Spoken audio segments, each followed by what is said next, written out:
Welcome back. This is Newsfile. It's your most authoritative news analysis platform, and here on Newsfile, we put Ghana first. My guest this morning, Bernard Ambatayela Mona, former national chairman of the PNC and convener, Arise Ghana.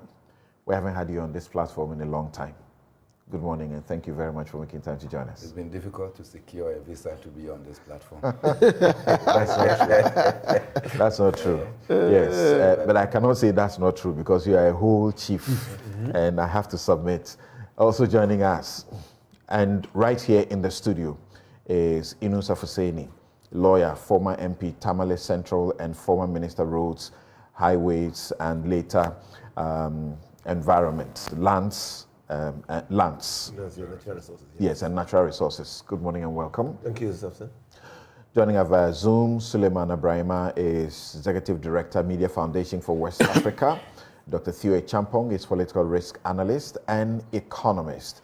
We will be joined also by Kenwood Nwosu, who is co-chair, Akoto campaign, former Volta Regional Chairman of the NPP, and former Deputy Minister for Manpower, Youth and Employment.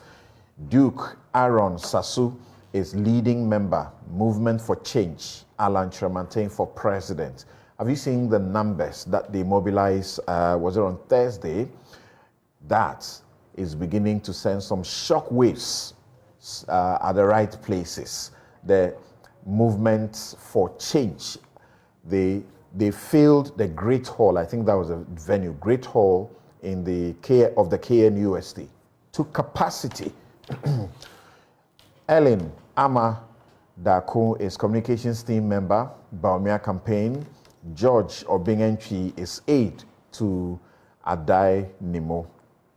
We also have Albert Sore, Upper East Regional Correspondent, who will tell us first-hand information about what has been happening as far as the military's conduct under the national security in Garu and Timpani are concerned. So let's begin right away by beginning to look at the NPP's Congress to elect a flag bearer. And I will begin by going to Ellen Amadako, communications team of the Bawumia campaign. Thank you very much for making time to join us, madam. Thank you for having me. Good morning. Great. So this morning, you have voted already, or you're about to vote? Unfortunately for this election, I am not a delegate. You know, last year I stood for National Women's Organizer. I did not win, so I am not a delegate for this particular election. Right. So what's your role this morning? My role basically is that I do speak for Dr. Bawumia. I am part of his communications team, and I have been part since he started. I was in the regions with him. I visited 12 regions with him. So I do have first-hand knowledge of how the campaign has been, especially in our regions. Obviously, it's not been an easy campaign for you. It was predicted, pollsters have all forecasted that Bawumia has been in the lead, and they still say he's in the lead. Actually projecting that he will win by, some suggest he will win by 50, getting to 60. But your campaign insists that anything less than 75% of the votes should not be taken seriously, because you are hoping to do up to that or even 80%. Where's your confidence coming from? Our confidence is stemming from the fact that we have actually visited all 276 constituencies. And I'm saying 276 because we all know the Guan constituencies paper has been laid in Parliament. So next year's election, we are going to have the Guan constituency. And Dr. Bawumia has personally visited all 276 constituencies. He has interacted with almost all 200,000 delegates. And from the conversations we've had with them and from the interactions, we'll be surprised if we get anything below 75%. And that's where our confidence comes from. Our confidence also stems from the fact that Dr. Bawumia has been in the space of the NPP for the past 16 years. And in the 16 years, he has been with the delegates. Almost all the delegates have had personal interactions with him along the line at a certain point. They do know him. They know what he stands for. They know how he has served the NPP, the sacrifices he's made for the NPP. Right. And he does have a connection with the grassroots of the party. And when you do have such a connection, you are quite confident of what you will get.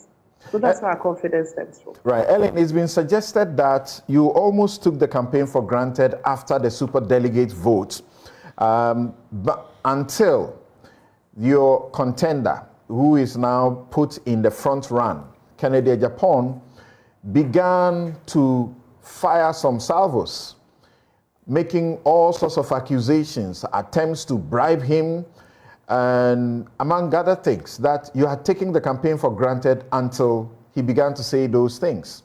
What do you say?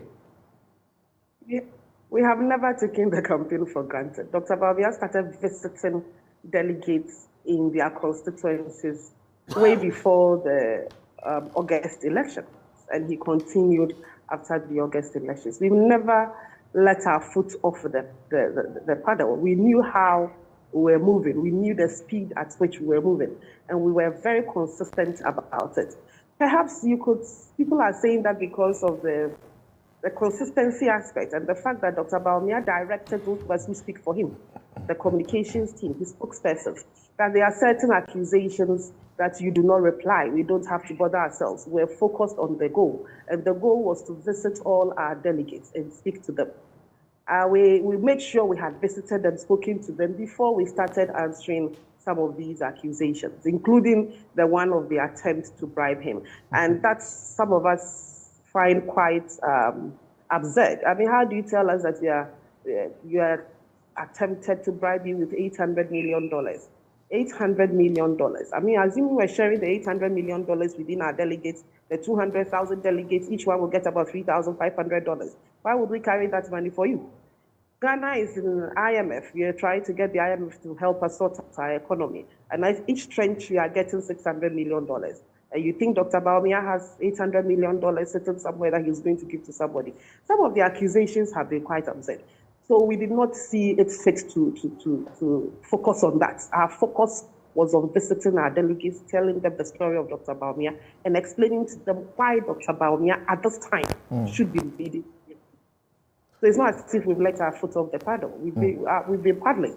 You agree, don't you, that that kind of campaign has hurt your campaign, where he speaks about the bribery, he talks about, takes on Bawumia and the entire government, that you have he said you should be ignored, or he said, ignore those who have left Ghana bankrupt. And among other things, he continued to say that there was such deep-seated corruption that people were just stealing money and stashing them abroad and behaving as if there was no tomorrow. All of this have hurt your campaign, has it not? No, it hasn't. It has hurt his campaign. The Bawumia campaign has not been bothered at all, neither has it hurt us. If he is in the government of which you are part, he's still board member of Ghana Gas. Yeah, I haven't heard he has resigned yet. His wife is still board member of the Shippers Council. I haven't heard she has resigned yet. So if you are accusing such a government, which you are part of stealing, I believe he's also part of those who are stealing and stashing money abroad. I am not part. I haven't stolen any money. Dr. Bawumia hasn't stolen any money. So if he's making those accusations, it is an accusation on himself, because he's also part of government. And he has been since 2017. The Bawumia campaign has been a very focused campaign. The Bawumia team has been very focused, and we have been focused till today. And we are focusing to the end at 5 p.m. when Dr. Bawumia will be declared as the next flag bearer of the NPP. After that, we are going to focus on breaking the 8 and winning election 2024. So these accusations have not had any effect on the Bawumia campaign. Yeah. If it has had any effect, it has had an effect on his campaign, and it tells of who he is and of how he's not a team player, a part of a team, and you're accusing your own team members of stealing when you are an integral part of the team. It tells that perhaps you yourself you're stealing. That's why you think others are stealing. Okay. My final question will be to you. How are you going to be able to build bridges from here on after today? Because you can see that the party is beginning to rally everyone to think positive, speak positive things rather than, these kinds of allegations. Some have said these allegations will do such a heavy damage to your campaign for 2024 elections. How do you think it's possible to mend the wounds after today? Well, some of these wounds, as you said, they are wounds that some candidates were trying to inflict, and they were definitely not, I don't think people actually did take them seriously. Team Bawumia, over the time, our policy has been that we would win, but would have to work with everybody. Team Bawumia is prepared to work with everybody when we win. Assuming we don't win, which I find it very unlikely, we'll still have to work with everybody because we are all NPP first before we all decided to join the teams that we have joined. For some of us, and especially Dr. Bawumia, he believes in unity. He believes in bringing everybody together. And that has been his demeanor, that has been his pusher throughout all this campaign. You realize that he only addresses the allegations when they are made directly at him. He doesn't make allegations against anybody. Yeah, he said he was hearing one lie each day. So he was compelled to reply to some. His wife also tried to say something. And then Ken came back to say that if he attempted to reply Samira, her marriage will collapse. Well, people have been asking, see who is calling the kettle black. Well, now you see what I'm saying. Dr. Bawumia has been very focused on his campaign, and he's been very particular about unity after the process. Because when you know you were winning, when you know you are the one in the lead, you look beyond the contest. And that's exactly what Dr. Bawumia has done. We're going to come together after this as the great party we are. You cannot stop people from contesting. That is why it is a democracy. And that is why But you know that certainly these accusations that have been traded, particularly from Ken's camp, will be used heavily by your opponents against you in the 2024 elections. So this has been sort of a journey in self-destruction. Not necessarily. Who are our opponents? The NDC? The NDC is going to use this? So let's move on. All right. Thank you. Thank you very much. Thank you very much, Ellen Amadako, communications team member for Bawumia campaign. We wish you the very best as you move around in the process. We are hoping that everything will be peaceful, so there will not be any issues. Now, let me go to George Obeng NP, who is aide to Mr. Adai Nimo. George, thanks for joining us on Newsfile. Thank you, Thompson. Right. Some didn't give your team a dog's chance, but you're still, moving on. You are still strong. There were suspicions that after the super delegates, you may just throw in the towel. Yes. I mean, that was what people thought. And as you note now, it is not so. It tells you of the brand. It tells you of the quality of Honorable Adai Nimo. People have generally accepted our message. What we are telling them is that the purpose of the new patriotic party is simply to participate in elections and win the elections to run the country.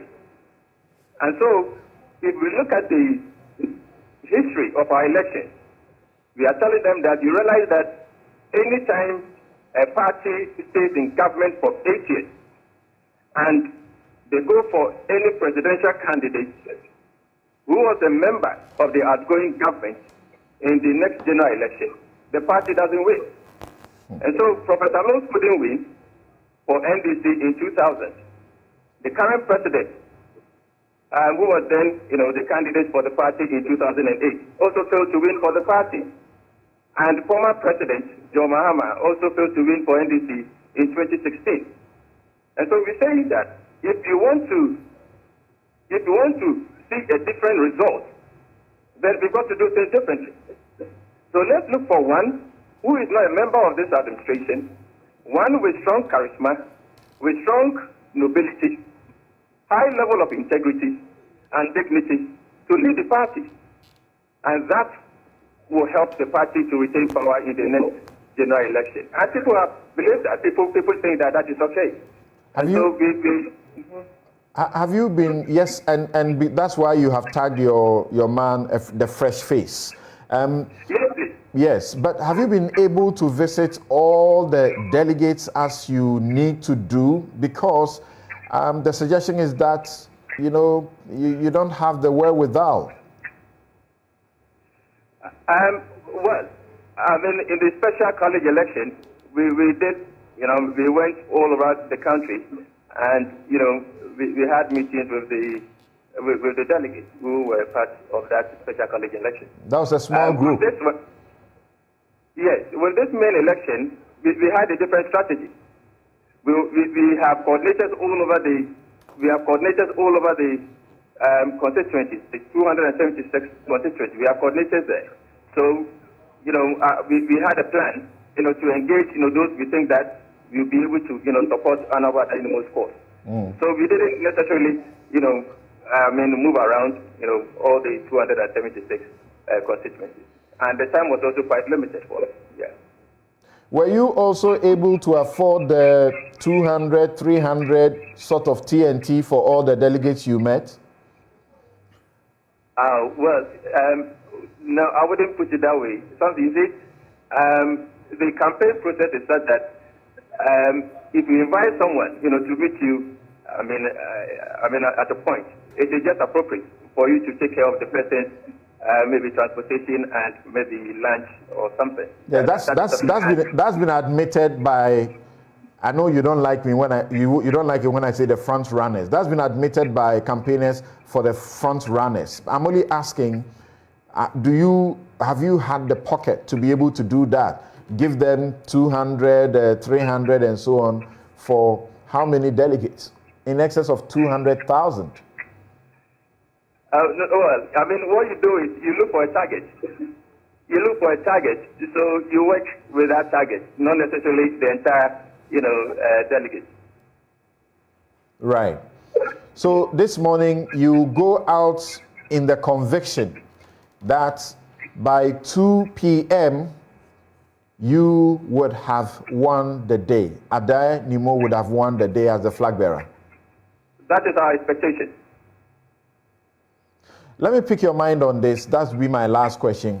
Somebody framed up a message this way. He said that he listened to Joy and he heard representatives of 2 of the presidential aspirants justify that they pay travel and transport, that's TNT, when they meet the delegates, as you have just confirmed. It's public knowledge. They further suggested that this may range between 100 to 200 per delegate. Let's assume they are being candid, with the NPP having 200,000 plus delegates. This equates to 20 million Ghana cedis to 40 million plus per candidate just to meet delegates, or 80 million to 160 million for all 4 candidates. We should ask ourselves, where is this money coming from? Kolebu dialysis unit is owing 4 million Ghana cedis. Because of that, it's been shut down, and so far we are told 14 of renal dialysis patients who couldn't afford to stay alive have died. What do you say about that? Well, something, what I would say is that we will have to separate public financial administration from, private enterprise. If someone believes in a candidate and supports the candidate in a way of maybe financial contribution, I think that is okay. But once, we are not looking at maybe the use of public finances, I think, that question wouldn't come in. Because, everybody, once you have your money, you determine what you do with your money. All right. Thank you very much. We wish you the very best as you go about your day today. That was George Obeng NP, to Adai Nimo, who says he's a fresh face and they believe that they will carry the day by the close of today. Kenwood Nosu, co-chairman, Akoto campaign, former Volta Regional Chairman, NPP, and former Deputy Minister for Manpower, Youth and Employment, also joins us. Thank you very much, Kenwood Nosu. Hello, Mr. Nosu. Thank you for having me, and good morning to your cherished listeners. Right. So, Akoto, every year, there's those who have said, like, Adai Nimo, you're wasting time, you're wasting money. Why do you do this when you know you can't win? What do you say to those people? We haven't been in this game for fun. We cannot say we are in the game knowing we cannot win.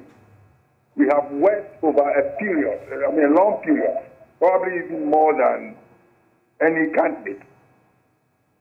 We have worked hard. We have had assurances and support of our party supporters, on the ground. So we are convinced that we will win. And the worst scenario will be a runoff. Right. We are looking in the pictures, and Dr. Bawumia has arrived at the NPP headquarters where they are voting, and he's just about to cast his vote. His beautiful wife, Samira, just by him. She will have a vote too, correct? Yes. So the thing is that you ought to be realistic. Are you being realistic about your chances? We are. Very realistic. And the outcome of the super delegates doesn't tell you anything? No. The super delegates constitute less than 1% of those who will decide, our fate today. And the nature of the the composition of the super delegates, was such that we knew that it would succeed. However, our determination was to scale through the super delegates, and come to this level where we are now and where we know our strength.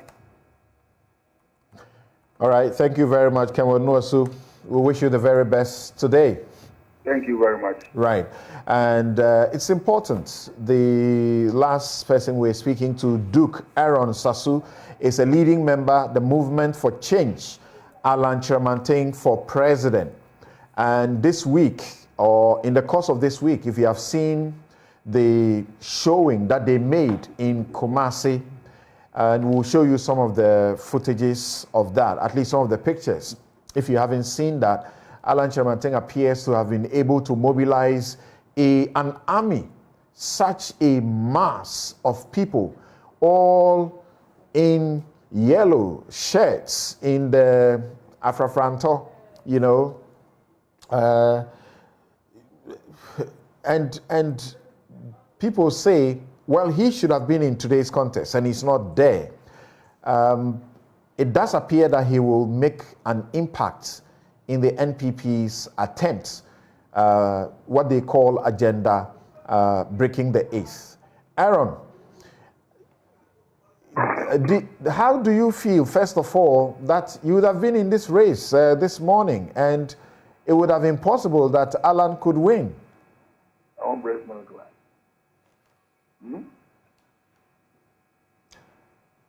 Hello, yes. Aaron? Hello? Yes. Can you hear me? Am I clear? All right. So once again, a very good morning to you, Samson, and to the amazing gentlemen in your studio and all those who have joined us on Zoom, as well as the team in Ghanaians across the country. And firstly, let me mention that on Thursday... Aaron, just hold on briefly for us. Let's hear Bawumia speak after he cast his ballot. Dr. Bawumia, Vice President, just finished voting. and together and his wife, they are speaking to the press. Reasonably, but we will wait and see. Wait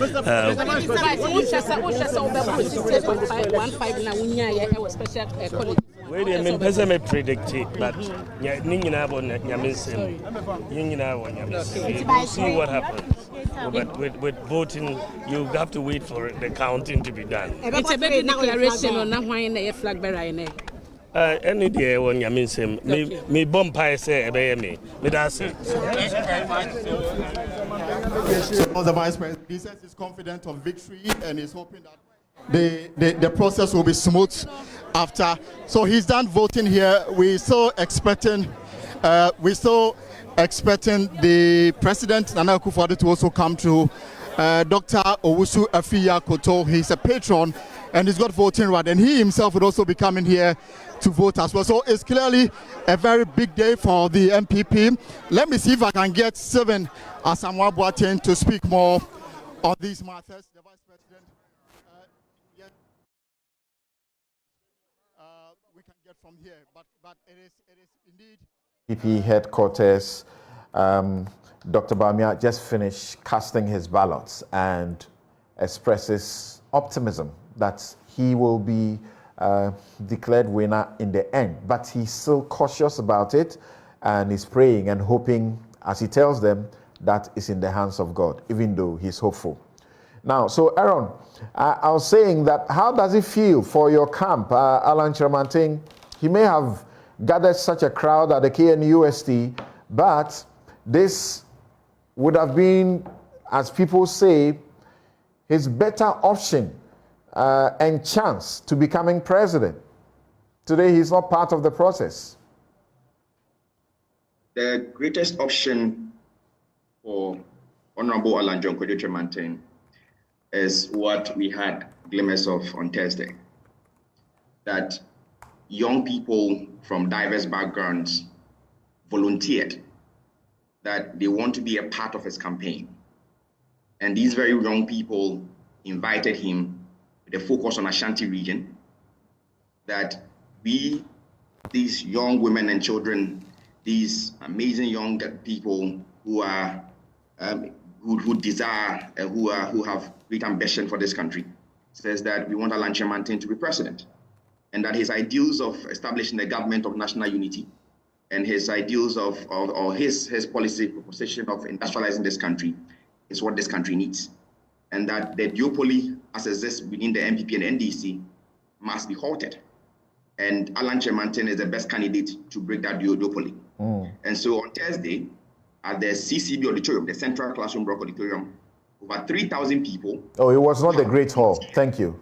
Exactly. Who have volunteered to be active campaigners for Alan Kyerematen. So the people you saw were not just an invitation to the general public. These are people who have personally volunteered by calling Alan Kyerematen personally that we want to be part of your campaign.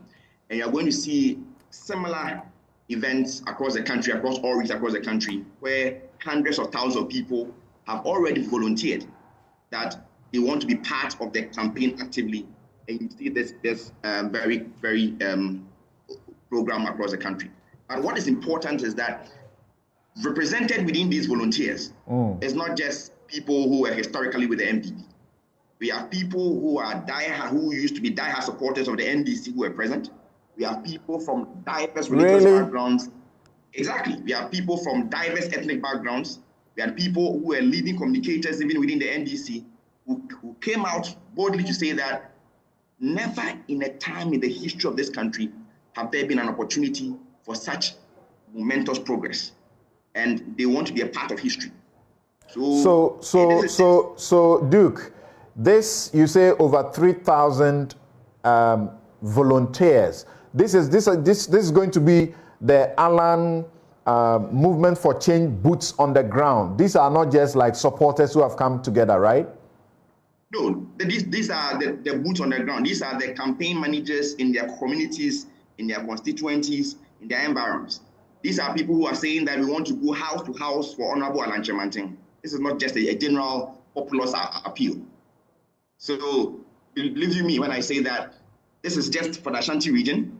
And you are going to see much more across the different regions in the coming weeks. When Indum started the PPP, we saw images closer to this, not as much as this. You are told that in Ghana, independent presidential candidates don't make 2% of the votes. How are you going to break that? Firstly, never in history you've seen images for probably Mr. Indum at a national level, which were not even close to what we saw for only a single region. That's correct. For a single region, we've managed to get people who on their own have decided that we want to be part of a campaign process. This is not even a mass campaign rally. That is a first signal. Secondly, the same thing as to the fact that independent candidates cannot make waves. We saw the same message thrown to Patrice Talon in Benin. We saw the same message thrown to a friend, Peter Obi in Nigeria, who was a part of the PDP and managed to become a part of the Labour Party. The level of impact and the degree of penetration that these two individuals made within their political spaces in Benin and Nigeria is one that has amazed every single person who has followed political discourse in these two countries. It tells you that at the end of the day, one, your message. Secondly, the personality of the candidate. Thirdly, your involvement in the political process historically is one that influences how well you can penetrate the political process. And no one, not even Samson yourself, can in any way say that Alan Kyerematen doesn't have such a personality, doesn't have such political history, and doesn't have a message that is at the core of uniting this country, all right, no matter your background. Okay, thank you very much, Duke. We wish you the very best, but that was such a great crowd. Bawumia is still speaking. I'm coming to the studio now. We'll wait and make an assessment when we actually see the votes, but I just hope so. How do you see the process so far? So far, yes. So what we'll wait to make a proper assessment at the end of it. Is that an indication that you are polling one? No, it isn't. It's incoming president. Everybody is waiting for you to win. I mean, what news should we expect in terms of the management of the economy? You will hear. This way.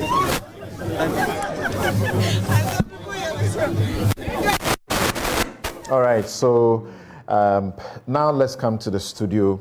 And gentlemen, once again, thank you very much for your patience. Having listened to all the aids to the campaigns and also the incursion by Alan, what do you say to what is happening today? Particularly about how the NPP is able to forge as a united front after these processes. Alan is out.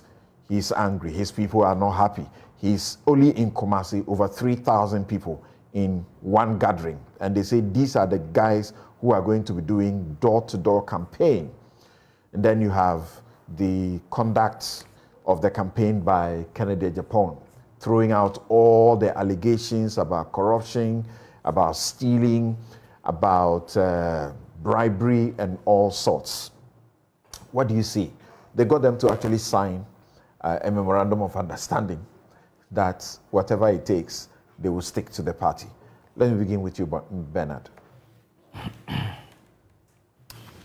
Greetings to the Honorable Yusuf Husseini and to yourself. I need to commend you for how you have migrated from the small journalist to the colossus that you are today. And to also remind you that you are probably the only journalist who could force me to attend a midnight program in the Ashanti region. I will leave Accra and get to Kumasi. And when the program is done, I will be in the next available bus coming to Accra. What memories you bring? Having said that, I've listened keenly but I didn't hear any spokesperson for Kennedy Japan as you were doing your we may try. Yeah, I didn't hear. So I listened to 3 of the current. That's correct. That's correct, yeah. And in listening to the three, Ellen made the point that Vice President Mahmoud Bawumia has served the party for 16 years. And that is the greatest achievement of a vice president that has served the party for 16 years. But I do know Kennedy Agyapong, for instance, has served the party since 1992, so 31 years. Akoto Afriye Atopa has also served the party for nearly 30 years. And of course, Nimo has also served the party for 30 years. These three have in one or at one point in time been in parliament, contributing enormously to grassroots building of the party. Right. So if Akoto was in parliament representing Kwadaso, Nimo representing Mampong, Kennedy Agyapong representing Asin North, and that is not enough contribution to the new patriotic party, then it is the 16 years that somebody was selected as running mate that constitute sufficient service to the party. There's somebody who brought them victory. Well, victories. I'm not sure that Kennedy did not play a part in that victory. And you cannot exclude the role that Akoto Afriye played to that victory. Neither can you exclude the services that Nimo played. One man cannot lead to a political victory. It means that everybody within the political space played a role. The fact that you have been put as the running mate does not mean that it is your running mateship that brought the party to victory. In fact, there were people who were on the sidelines. People like Sami Awoku, people like John Bwedu, people like Hamid Mustafa. The kind of impact they made, particularly on the youth, probably the vice president could not have made that impact. And so all those put together made it possible for the new patriotic party to win. So let's not... But they themselves admit let not that one person... but for the intervention of Dr. Bawumia, they couldn't break the NDC's monopoly in our part of the country, as in the regions in the north, as happened with Bawumia. So they themselves are the ones touting it, that he was There's no doubt about people trying to fish out and embellish their status. And the vice president himself did that. One of the things the vice president did in the Upper East region was to say that why he brought about the innovation, digitalization within our Ghanaian economy. And I ask you, Samson, aren't you aware that Edward Salia was Minister for Transport and Communication? That's correct. Aren't you aware that the liberalization of the telecom sector started with Edward Salia? Aren't you aware at the period where Mobitel came into this country and you could hear the adverts, Mijina Abontin and Ameka say, at that time Bawumia was the one leading the chart? Aren't you aware that Ghana Telecom, which eventually gave birth to One Touch, was at the time John Mahama and Spio Gabriel were deputy minister and ministers together? And so if you take the process and the transition that I keep insisting that probably before I joined politics, I was working for Internal Revenue and we're doing typewriter, manual typewriter. No time we got the electronic typewriters or electric typewriters, and no time computers came. We had these big desktops with floppy disks and what have you. I'm sure you remember the progression. And then today, we all used to run to what we call busy internet. I think it's being used for something. Everybody who wanted to get some information on the world needed to get to busy internet. That was the only place probably, or one of the few places you could access internet. Today, the internet is in your palm. How did the vice president contribute to that internet in our palm? Just tell me. And so I thought that you were saying that to admit that the politicians should admit the incremental contributions precisely of each other. Precisely. But you cannot write... No. The point I'm trying to make is that when somebody arrogates to him or herself what has been started in bits and pieces to get to a certain point without appreciating that these processes did not start with you and will not end with you, then it means that you want to call yourself the Alpha and Omega. And no one will agree to that because the evidence that I've just put across suggests that, look, these processes were there and they will continue to evolve. These days, people can actually walk with their phone somewhere and then they'll be talking, isn't it? So many revolutions within the telecom and for the digital space are ongoing. So when you are a user, not a producer, we are actually users, then we cannot be gloating over it. Right. Having said that, I think that is important to look at, particularly the guy who spoke for Nimo. Okay, George. He made a point that by their assessment, and somehow I was like, I didn't take notice of that, that any time you brought in somebody who has been a part of the system, they've not been able to cross over 8 years. When they serve their 8 years, they stumble. And he cited that why Atamils could not break the 8. He moved on to cite Akufo-Addo could not break the 8. And cited John Mahama could not break the 8. And so somebody who has worked with the system has never been able to break the 8. That is fact. And so that is how come they feel that Nimo has not been part of the system. In fact, the system that we know today has been very adversarial against Nimo. You know that. On many counts, they will not even allow him to contest for parliamentary primaries. He has suffered. But he has been consistent for the past 3 elections within the New Patriotic Party. He goes in there, he gets the nod to go into the second round. After every special delegates, he gets the chance to participate in the main elections. And so you cannot discount the fact that when nobody gives him a dog's chance, and from day one, you will not think that Nimo is on the ground. And yet he has been able to get into this. So no matter what, it means that there are some people within the New Patriotic Party who are committed to ensuring that he gets it. And of course, I listened to Ken Nwaso, and he says that they didn't come here as jokers. They came in, they managed to be part of the top 5, and here they are. They are going to contest and to prove the point.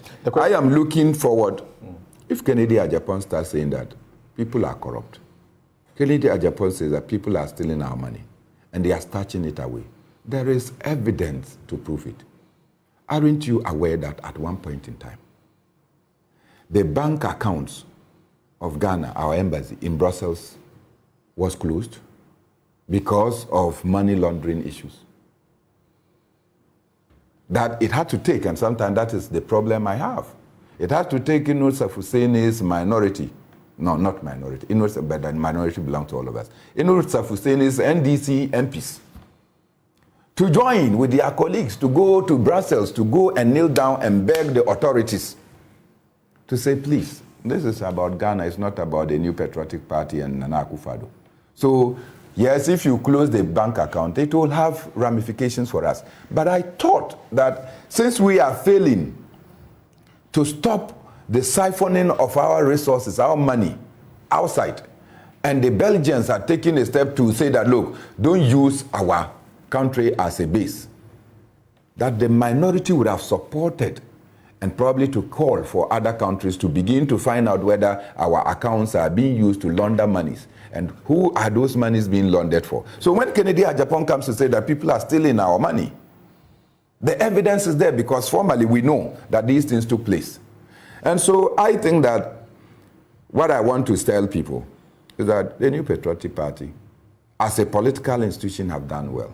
The party executives are... So the question we're asking, as a trade of these allegations, particularly in the last few days to today, do you think that they are able to do what the General Secretary, for example, says? He says that NPP will come out from November 4 elections stronger. That's Justin Kodia.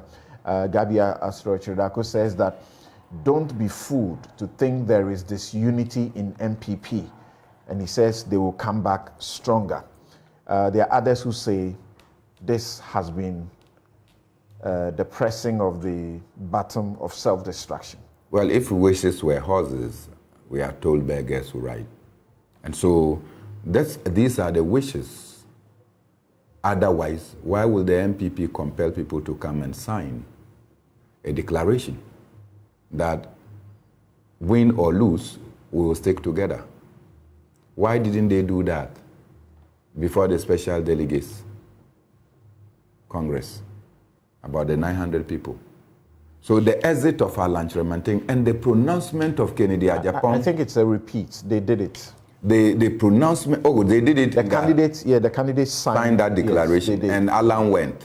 Yes. And they have not gone to court to stop him from going. They suggested they could go to court to stop him, but so they know that. You as a lawyer, you know that the rights, fundamental rights to association and de-association is guaranteed in Chapter 5 of the Constitution. That's correct. And so they can decide to associate with the New Patriotic Party or not to associate. So no declaration can come and invalidate constitutional provision. And so the NPP, I'm told that they are a club of cuckoo dams. So if you are the club of cuckoo dams, you should have known that this is a no-starter. Right. And so it's important that those pronouncements are made. But what is important here is that look at also the crowd that Alan pulled. Yes. That was shocking to me. They said they are not just like members for that votes. Was very shocking to me. These are volunteers who are going to do. And you know that Fridays are happy days for me as well. So okay. Yesterday night I met some of Alan's people. I met Hope Sinadoi. I said, Bernard, the things we are doing on the ground, people have no idea. And I could see from where we were that even in the midst of wanting to have some distressing, they were moving from table to table and engaging with people. I just noticed that they spread and they were doing it. I'm like, wow, we don't do politics only at serene places. Even in unorthodox places, they started a certain move. And I think that we should watch out. Finally, Samson, let me say that I wish the New Patriotic Party well. But I must conclude by saying that for the time that I have lived to be fully active in party politics, this is the most uninspiring array of presidential candidates that the New Patriotic Party has ever presented. Okay. From 1992, just go to look at the caliber. Just go to look at the metal that each one of them brought to the table. And come and look at the caliber of people who just run their mouths like diarrhea looking for the landlord in the house. From Kennedy Agyapong, the vice president has ceased talking about the economy, and he's no more talking about the exchange rates. He's no more talking about inflation. He's not talking about the GDP growth and its impact on the citizens' life and well-being. Kennedy Agyapong comes to say that the vice president knows who killed Ahmed Swale, one of your colleagues.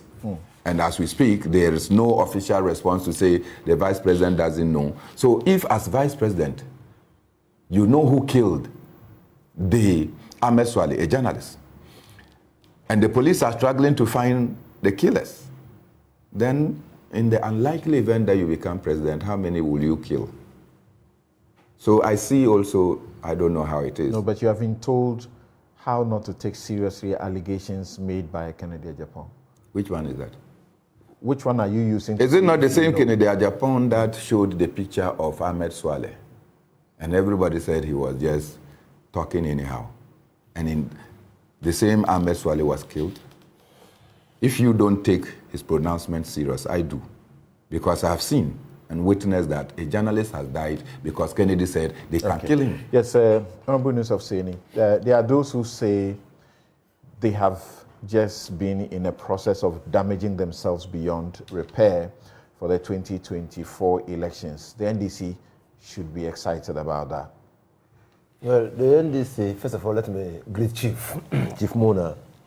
A long time. The last time I saw him was when we were demonstrating against the governor of the Bank of Ghana. And your good self over the weekend, week we were at Legon on homecoming. That's right. Yes. Which that was quite interesting. Now, I have said, and sometimes I feel that we are on the same path with your station in observing that the NPP appears to have pressed the self-destruct button. And we are seeing it play out every now and then in the organization of the Congress. Looking at what has happened since the declaration of the opening of nominations for the position of flag bearer of the party, one can clearly see that things are happening in chapters and in parts. It appears to me that the closure of part 1 of the book, selecting the flag bearer for the 2024 elections for the NPP, will close today. In that first part, we've seen accusations of intimidation, we've seen vote buying, we've seen the active involvement of government officials in projecting a particular candidate. We have seen the Chief of Staff ensconce himself in the office of the headquarters of the NPP, trying to woo special delegates to vote a particular way. We've seen the agent of the Alan Kyerematen assaulted in the Northeast region. Beaten. We've seen the flagrant violation of voting rules where special delegates were compelled to show their ballots to the next standing officer, like a whip system. And so clearly, for anybody, and particularly Gabi, to say that anybody who thinks that there is disunity in his party, in the NPP, is a fool. He says, don't be fooled into thinking that there is disunity in the party. I think he's responding to Kufuor, because President Kufuor has said categorically that factionalism and divisiveness is what is afflicting the NPP now. And so if he has not seen that there's disunity, some of his party elders have seen that. But let me begin on a serious note with the conclusion of my brother Bernard. There is a significant deterioration of the NPP under Nana Addo Dankwa-Akufo-Addo. Significant. That institution has decayed or is decaying in the quality of leadership that is emerging. Quality of leadership? That is emerging. Now, what do you do to 4 guys who, to some degree and some level, cannot adequately represent the views, aspirations, expectations of an institution like the NPP, of a party like the NPP? You obviously will have to choose one of them. If you are in the words of the late Honorable, what was his name? Mensah, J.K. Mensah, what was his name? The senior and the late J.H. Mensah. J.H. Mensah. If you are presented with a basket of rotten cassava and you really want to pick one, you must examine that basket of rotten cassava and see which one is less rotten and pick that one. Not so. So that is what is happening. Now, look at what happened. In 1992, have you looked at the people, the caliber of people who contested the NPP primaries? Do you remember a name like Jan Salvi? Colossus. Kufuor himself. Adubuahi. Do you remember those names? They stand tall. Which of these guys presently contesting will measure up to them? You are saying... Do you remember Kufuor's contest against Adubuahi and his subsequent emergence? The number of people who contested him, including Nana Addo Dankwa-Akufo-Addo. Do you remember? You're saying that someone who has been vice president for 2 terms does not qualify to become president? Is that what you're saying? What does Bawumia represent in the NPP? Tell me. What does it stand for? Among others, they say, and people see that he represents the face that will give you a smart economy. Will create a smart economy for you. What smart economy? What smart economy is Bawumia creating that we have not seen? Bawumia in 2000, I mean the 2000 elections. 2008 elections was a wild card. Was untested, untried. Ghanaians never experienced him. So his pronouncements were exciting. They caught the imagination of many people. And Nana Akufo-Addo was sounding all the vibes, combining an economics who made the now legendary statement of the weakness of the economy being exposed by the performance of the currency. I mean, clearly combined to produce in the minds of many people a potent leadership that could move Ghana to the next level. Is that what you're saying we should credit Bawumia for when you say that he will bring smart economy? Until COVID and Ukraine war, as we are repeatedly told, would you have said these things about him? I've always said that when you cite COVID and Ukraine war, then you close your eyes to relativities. And because we engage in intellectual arguments, they tell you they were growing the economy at a rate that you couldn't grow the economy at. People who cannot really appreciate relativities. It tells you about the digitization programs that have gone on at the ports that have reduced corruption greatly. Where? At the passport office, at DVLA. They talk about all of this. The evidence is there. Where in the ports have the digitization reduced corruption? Where? Which part of the ports? There's a paperless port system. Which part? Which part of the port? We will come to corruption. I don't want to take the wind out of your sail. I'm just trying to develop the argument that this Bawumia is not the Bawumia of 2016. Get it clear in your mind. What Bawumia is made of has been exposed these 8 years, that Ghanaians are able to assess him. Unlike the Bawumia pre-2016, who had not been assessed by Ghanaians. I have said continuously that Nana Akufo-Addo is a fake. It's a fake. Nana Akufo-Addo, before he became president, is not the Nana Akufo-Addo after he became president. Two completely different characters.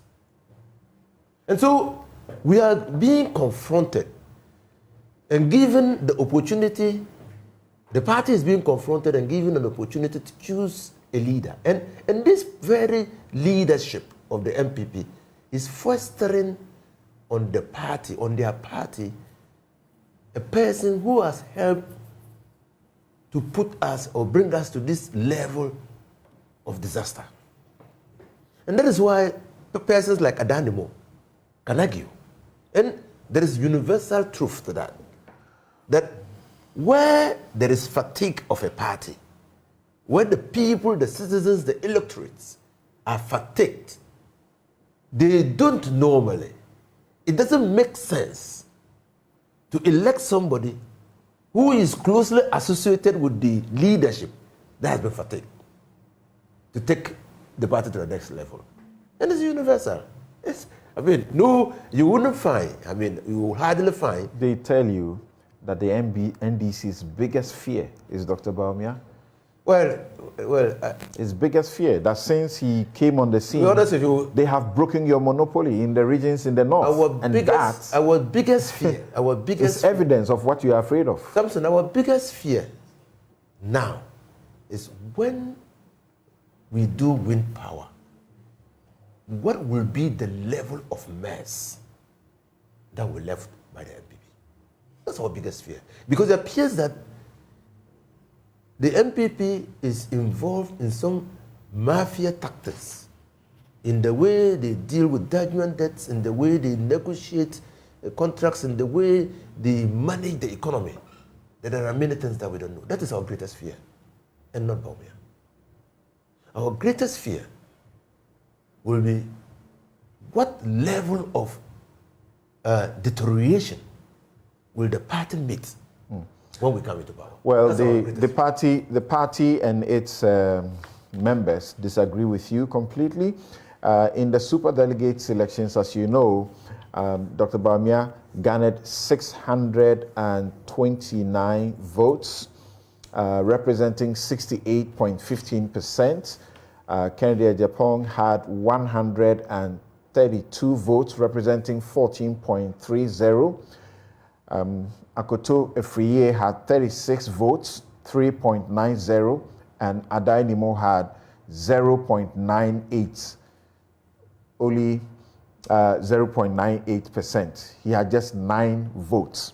So when Honorable News of Hussaini suggests that he represents somewhat, you know, and as Bernard also sought to suggest, someone who is not with the system and may present a better option, that's what the party delegates are saying. And at this stage, they are the people who matter.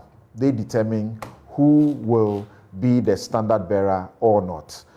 Let me go on the phone on Zoom now and get Dr. Theo Echampong joining us from his base in the United Kingdom. Thank you very much, Dr. Theo Echampong. Glad to be here. Great.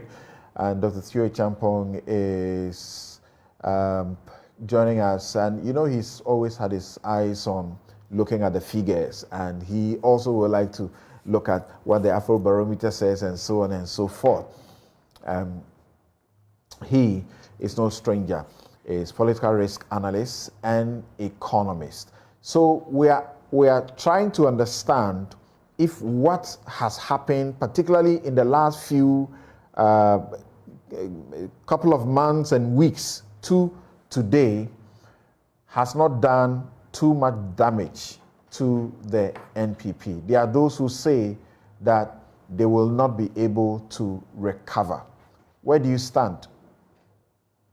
Oh, I think definitely it will have some damage. The point really is that the NPP has been struggling for a while now, particularly on issues of the economy and living standards and livelihoods. And it is within that context that they are having these primaries with a number of people that are contesting to seek to lead the party in an attempt to, as they call it, break the eight. And when you actually look at the pack, for me, that Dr. Bawumia will win today's primaries, it's a foregone conclusion. The issue for a number of things there is really by what margin of victory should we expect? Because that would be the biggest signal, if any, of the extent of party unity. And that also could be complemented by whatever concession speeches the other candidates make. Dr. Bawumia would need to secure about 75%. So at the minimum, 7 in 10 of the people that would be voting would have to actually vote for him in order to sort of send some sort of emphatic statement of his likability within the rank and file of the party and allow him to contest right on the ticket of that. However, in my view, I think that is really it's a minor issue. He's actually got major issues that his advisors and strategists must find answers to in the next, coming weeks and months if they are to sort of break the eight. And I say this on the premise that the 2024 election actually remains the NDC's to lose. So if you were to do any polling now and speak to people around in terms of who they're likely to vote for on both sides. Given the context of the economy and all of that, the NDC currently has a little bit of a higher margin relative to the NPP. And even with all the other third parties around, you know, some of whom have broken away from the NPP, there is then a further high likelihood of a runoff coming 2024. So if we accept that premise as given, then the question then becomes, how does Dr. Bawumia, you know, couch his messaging in that context? And for me, it's important because, again, he was presented to us between 2012 to 2016 as the economic messiah or economic guru.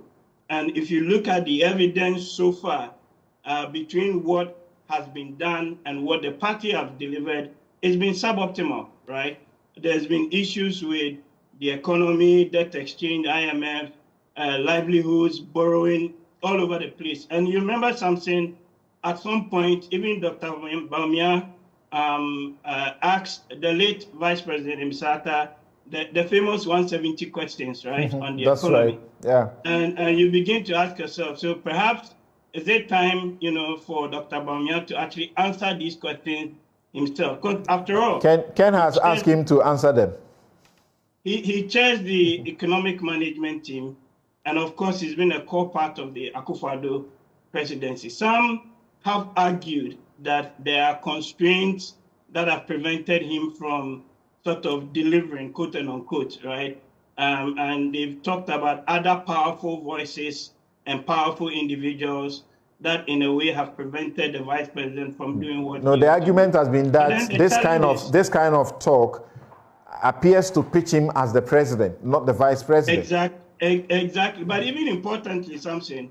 So how in one breath does Dr. Bawumia, for example, claim successes for things like digitalization, but not the city depreciation or cost of living or borrowing, or the very things that, right, at one point he championed and did a lot of, you know, advocacy on, to the point that, again, if you look at relatively, the NDC at that point was even tagged as quote and unquote incompetent, right?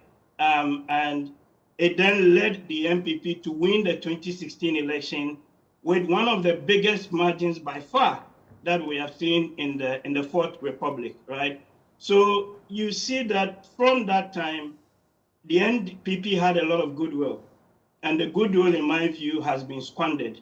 So the question fundamentally now is, what is going to be different this time under a proposed Dr. Bawumia presidency? Because he's going to win the primaries. The question also to you, Dr. Theo Champong, is that until COVID and Ukraine, would you say what you are saying and trying to attribute to Dr. Bawumia that they have not performed? We have had this debate here. Yeah, I know, but everybody manages an economy everywhere in the world. There will always be constraints. There will always be shocks. There will always be things that come and go. That is the nature of the world that we live in.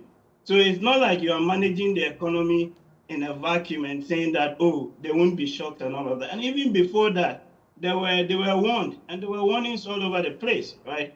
So it is difficult for me to accept that argument that, oh, but for Russia, Ukraine, then maybe things would have been better. You have been brought in to fix a problem. And part of fixing that problem also means having to deal with issues that come externally. And in this particular instance, like we said, they had an underlying, right, fiscal ailment in terms of the borrowing or the excessive borrowing. So you cannot isolate that factor and say, oh, but for COVID and Russia, Ukraine, then the economy we would have actually ended up crashing. So as an economist, we have gone over this issue over and again here, but let me ask you now, from where you sit, have COVID and Ukraine impacted the world in an unprecedented manner? Yes or no? It has. Yes, it has. The question is, what has been the response by different countries that Ghana, right, is no exception to? even amongst our neighbors, amongst our peers. So it's a bit of a difficult argument to say, yeah, it has affected everybody.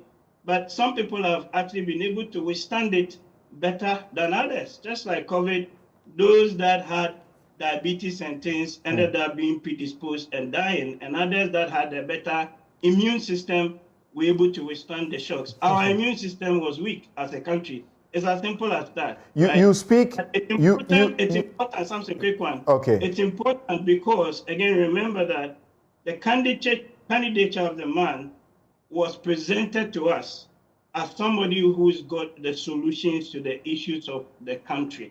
Very, very important. And then you come in and there are all these issues. So you cannot isolate what or the rhetoric that Dr. Bawumia delivered between 2012 and 2016 and all the lectures and all the issues that many of us, warmed up to. Those issues that he raised about depreciation, cost of borrowing, excessive borrowing, IMF, are equally as valid today as they were. Now let's bring the focus back onto the voting happening. You speak in the same terms as we have heard generally from pollsters, people who have gone to do surveys, among others, that Dr. Bawumia will win. It's a foregone conclusion he will win. It's about the margin with which he will win. People say that his fiercest contender, now Ken, not Alan Kyerematen, has reached out a lot to those down there, the grassroots, as in the polling station executives. The polling station executives form about 92%, almost 93% of the total number of people who are going to vote, who are voting this morning. Of the 200,000 plus, the polling station executives constitute 193,000 plus. Why don't you still give yourself a little chance that Ken could pull a surprise? I don't think Ken would be able to pull a surprise. Both of the candidates, I'm sure they've gone around, as you've heard from their spokesperson, all of the regions and constituencies. They've met these people, they've engaged them, and they sort of know what the issues are. It is not to say that some of them would not vote for, other candidates beyond Dr. Bawumia. I mean, if you look at the polling that's been done by various organizations, it's quite clear that Kennedy would be able to get something.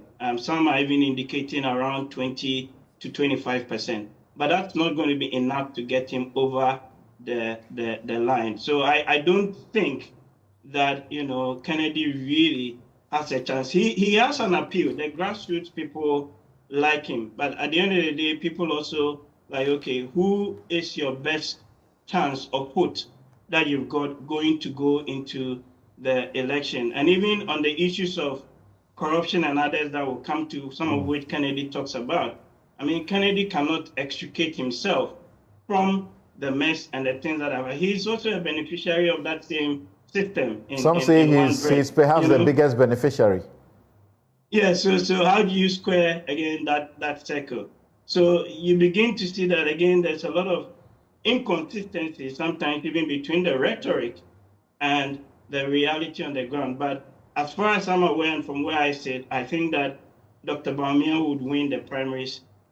That for me is a starting point, that the biggest issue that the NPP faces is in terms of messaging and the issue really about the rhetoric pre-2016 and then the delivery that we have seen in terms of the economy post 2016. That really is going to be the main. And then of course there's the other issue, of course, who becomes his running mate, right, as well.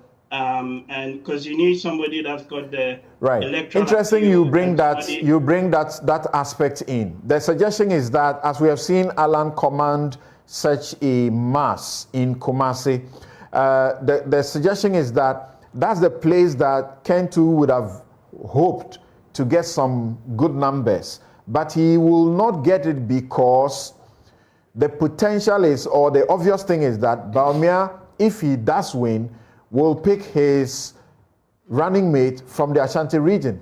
And so they too would like to, even the MPs themselves, would like to mobilize their people to make a showing, so they can actually make a pitch that my constituency gave you these numbers. What do you say about that? Yeah, so our politics has always been based on part ethnicity, or some will call it identity politics, right?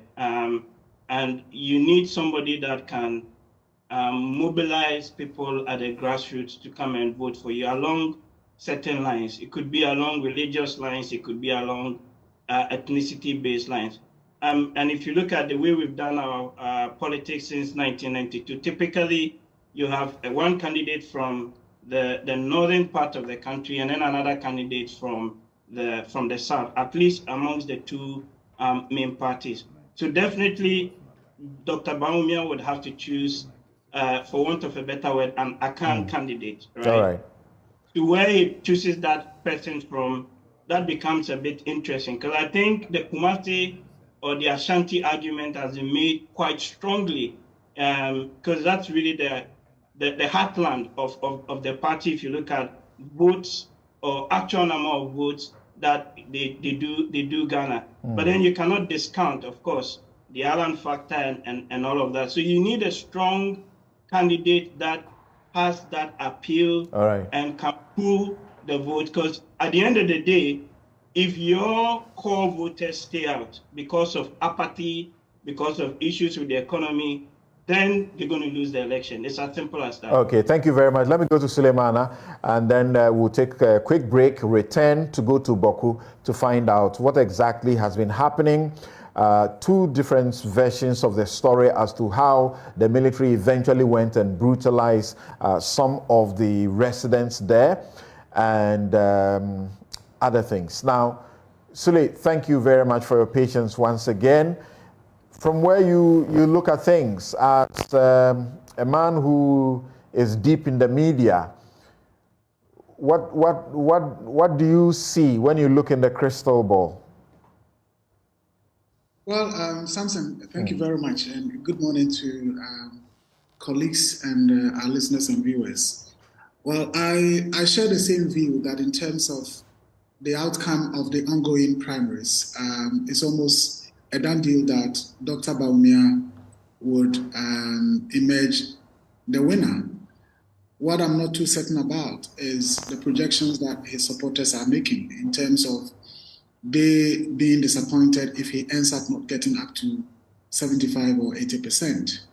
I have some little doubts about that, because I do expect that perhaps Ken may do well than they are expecting, and also even the former Agric Minister Akoto may as well pull some figures here and there that may reduce the expectations that they do have. But all of them not enough to win? I don't think that, of course, I mean, they are contesting individually. I don't even think that all of them put together may be even able to drag this into a runoff in terms of Dr. Bawumia not being able to secure an absolute victory. And so for me, it's about the margin that we'll be looking at. But I think what is happening fundamentally is also good for our democracy. We need to acknowledge that. You know, for our democracy to grow, we need these kinds of internal party contests to be as it is, quite keen, quite robust, and all of that. Yes, there are the downsides in terms of the monies that are being thrown out, you know, here and there, the monetization, which is a problem of our general politics. But to have, you know, an internal contest within our political parties as it's happening now, I think that is certainly something that is quite a positive thing. Now, the other thing is, once Dr. Bawumia wins, there's a certain dynamic that would be thrown in that perhaps we are not looking at. He wins and automatically he becomes the leader of the party. But he would remain the vice president. The president will remain the president. Unlike President Kufuor's time, where at some point everyone interested you need to resign. So those who were ministers had to resign. Aliu Mahama stayed on but couldn't win. But in this case, we would have somebody who is still the vice president winning and becoming the candidate and the leader of the party. People would then be looking at what can Dr. Bawumia do in the remaining 1 year or so to sort of redeem all the issues that we are talking about. And people may not also now agree so much when people say, oh, but after all, he's not the president, because he becomes the face of the party, and people would even begin to associate the positives and negatives of the party more with him. In terms of going forward into 2024, of course, as Dr. Kyerematen has said, I strongly also believe that it is an NDC's election to lose. And that is because if you look at the issues, unlike again 2008, when the NPP had a very strong track record of President Kufuor to run on, unfortunately this time around, the NPP doesn't have that. What it has been, high inflation, depreciation, significant depreciation of the cedi from 3.9 or so in 2016 to almost 12 cedis now. High rate of unemployment is still an issue. We are under IMF, back to IMF as they assumed office with. There are issues about high levels of corruption. We will get into that if time allows. There are charges about profligate lifestyles among MPs and so on. And so the track record is not as strong for the NPP as in the 2008 elections when President Akufo-Addo or candidate Akufo-Addo then had that strong track record.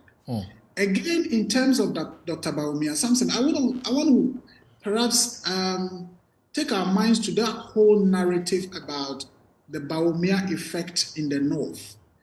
Now, looking at the data from the North, I think what is happening is that generally the NPP has appeared to be ascending over the years. If you look at 1992, Professor Edubuahin got about just 16% or so of the votes in the North. Then you came to 1996, President Kufuor moves that to about 30 or 33%. There was no Bawumia then. And we are talking about from 16 to about 30, that's doubling of the support. And from then, you would see an incremental, proportion for the NPP's votes over time. At some point, you may say, well, this is just about 2%, 3%. But I think relatively, it's about being the same. If you look at the holistic northern sector, and you take the Upper East, for example, we know in the last election, they got just a single seat in the whole of Upper East region. You take the Northeast region, and people will tell you that perhaps if Dr. Bawumia had not been a vice president and the influence he has and all of that, maybe the creation of that region may not have happened. So people credit him a lot. His people will credit him a lot for giving them a region. And yet, if you look at the votes there, it's perhaps not as many would have expected. In fact, in Alerugu, which is the capital of that region, the NDC managed to win that seat from a stalwart like Haja Ali Mahama. So it's not as people would want many to believe. Plus the fact that this will be the first time we are having two northern candidates leading the two main political parties. So the issues of ethnicity, identity politics, the dynamics again is going to change. All right. And so it's not quite a straightforward thing. But as I said, beyond today, people would look forward to Bawumia as the leader of the NPP, whether he can change the dynamics in terms of the situation in the country today going forward, whether he can do some magic to respond to his own 170 questions that he posed on the economy. Right, and Ken has reposed those questions back to him, and also said that he's a failure because of the economy, among others, so he doesn't deserve. He's actually said a lot of things to show, and when you're listening to him, it's almost like we are listening to an NDC, spokesperson who is in a debate with an NPP spokesperson. And he says they have run the economy down, they don't deserve another opportunity. He actually said that they had lost this election 2 years ago. The bribery allegations and all, do you think that as the party is now saying that they will emerge stronger, they will be unified going into the 2024 election, is something that will happen? And President Akufo-Addo, just hold on for him. President Akufo-Addo, has he just voted or is about to vote? Let's hear him. It has to be. I'm not the decider. It's the people who decide. You want some, but you will be interested in who succeeds you. The one that the grassroots of our party want is the one who will win. But Mr. President, would you say you have managed the economy well? You want me to come and have this interview here today?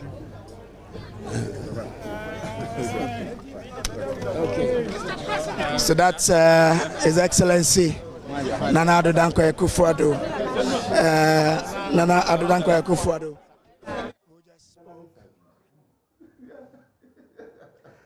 All right, so the president has finished casting his vote and he's leaving. And I'll tell you why my guests in the studio are laughing, and even on Zoom are also laughing, because the question was posed to Bawumia earlier about the economy, and he said he'll speak about it later. Then the question has been posed to the president again. Simple. Will you say you have managed the economy well? He could have said yes. He could have said whatever. But he said this is not the time to be answering such a question. Sule, I saw you also laughing. Why? What is it? Yeah, Samson, I think in terms of building consensus post the elections, as politicians, I'm sure they will find a way of dealing with that. They'll do it. As I said last week, it's gotten very personal, has it not? You think they'll be able to mend the cracks? It has, but I don't expect that Ken or the others would say, look, I'm breaking away, or I'm running as an independent. I'm sure they would find a way of bringing them together. Ken has already said this morning that whoever wins, if he loses, he will help the person to campaign in the elections. The thing will be whether or not one team will accept the other and his people. No, I think that it would happen, but of course, some significant damage has already been made in terms of the intra-party rhetoric and attacks against each other and all of that. But just hold on. Let's hear if the Minister of Finance will answer that question if he's asked. That it's a family affair, really. So we don't expect anything terrible, and I'm expecting that 2-3 o'clock will be done. Counting will be done by 4, and then we'll all meet at the stadium. We're pretty serious endorsement for who the candidate is. The clarity is to break the 8 for policy continuity, and we hope this will exemplify the type of unity that will bring to the country. But how confident are you that this breaking the 8 will really be achieved, looking at the stand of the economy now that every Ghanaian or most Ghanaians are complaining of severe hardship? Right. I think it is true. The question then is, where were we last year, for example? Where were we before COVID and global turbulence? And what have we been able to do since last year? And you can see how inflation has come down by some 16%. The growth is very strong, 3% compared to 1.5% that was expected. Currency has been mostly stable since February, and we intend to continue that. As you know, we went through the IMF reviews and with pretty good marks, where the world is saying that Ghana has paid its dues. Obviously, the domestic debt exchange was a very painful process, but it also showed our resilience and our determination to sacrifice to get to a better future. We are now also in the middle of a growth agenda that would run in complement to the IMF program. And you saw last Friday what we held, a mutual prosperity dialogue, to begin stakeholders to know that we, Ghana, we are resilient, we are a nation of a manifest destiny for greatness, and we'll do it. But in the face of all of this, Ghanaians don't seem to really decide 2024 whether our candidate versus former President Mahama, who will be doing a 4-year term, is the best thing for the nation. And those are critical issues that we have to. And whether people who have been able to build the economy before global incidences occurred and they are in the process of also turning the corner should be at the helm of the thing. But that's up to you and I to make that determination. But the numbers don't favor you, they favor the NDC more. We don't know that. We don't know that. When you do and all that during their time, it was better than now, and that's what Ghanaians are looking at. Yeah, it's amazing if you can think that something that has not happened in 100 years has happened, and we are where we are compared to other nations, and knowing that we understand the problem and we are committed to solving it. I think Ghanaians will make up their mind at that time, but I'm sure the economy will be stronger. We'll have a growth agenda that is tackling the issue of jobs, and we will prevail. We've done it before, and believe me, we will do it again. Thank you very much. People are asking for some scrapping of taxes. Will it come on in this budget? All right. So this is still Joe News. You're watching your election headquarters. Right. So at least we had the finance minister answering the question on the economy for now. So Sule, conclude your comments about the ability to survive, this after all the damage that has been done. And of course, I can imagine the NDC will be cutting the clips, will be picking all the sound bites, particularly from Canada and Japan, to use for the 2024 campaign. It's already happened, but as a political party, I have no doubt that they'll be able to mobilize and come together. But for me, whether it is Ken or Bawumia or whoever, as I said before, in order to get policy credibility, anyone who is representing the NPP in this election has to find a way of sort of explaining themselves away from the mess under the Akufo-Addo leadership. Because, the Akufo-Addo record is not a record that any candidate can run on and be successful. And so even if it's going to be Dr. Bawumia has to almost sound like, look, it wasn't me, I wasn't the leader, I was just vice president. Vice president, I don't make these decisions, I don't make that. Now it is my turn and I am my own man now and I'm going to do A, B, C, D. That's the only way that any candidate from the NPP would appear to be credible. And that is why Canada Japan has started doing already. But of course, Bawumia as vice president working under the president cannot begin to say, look, things have gone the way they've gone. The economy is the way it is because, yes, I'm the head of the economic management team, but I don't have my way. Bawumia cannot do that. But once he becomes a candidate, I think he has to find a way, even if not saying it directly, insinuate that, look, if I were the one in charge, perhaps we wouldn't have gone to IMF. If I were the one in charge, corruption would not have been the way it is. If I were the one in charge, the economy would not have been managed the way it has been. Depreciation wouldn't have been what we have experienced. Inflation would have been less because there were this and that and that and that, and I know how to do it. And that's why you think that Ken could have done a better job. No, that is why I think in the eyes of the populace, in the eyes of the masses, people would feel, well, we believe in this rhetoric.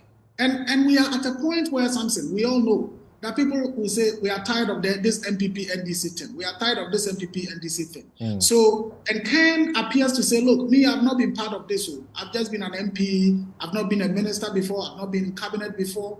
I am a businessman. I've created jobs. I've employed people. So how like Ellen said earlier, Ellen Amadaku said earlier, how can he also take himself away?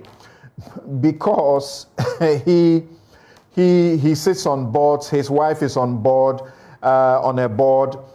They say he has contracts in almost everywhere in the government sectors, in the cocoa, whatever board place, in the energy or wherever. He has contracts all over. So how can he say he's not part of it? And even the allegations that have come up, he says he was being approach with, is it $8 million? $800 million. Then Opare Ansah comes to say he rather was asking for $500 million contracts a year or so.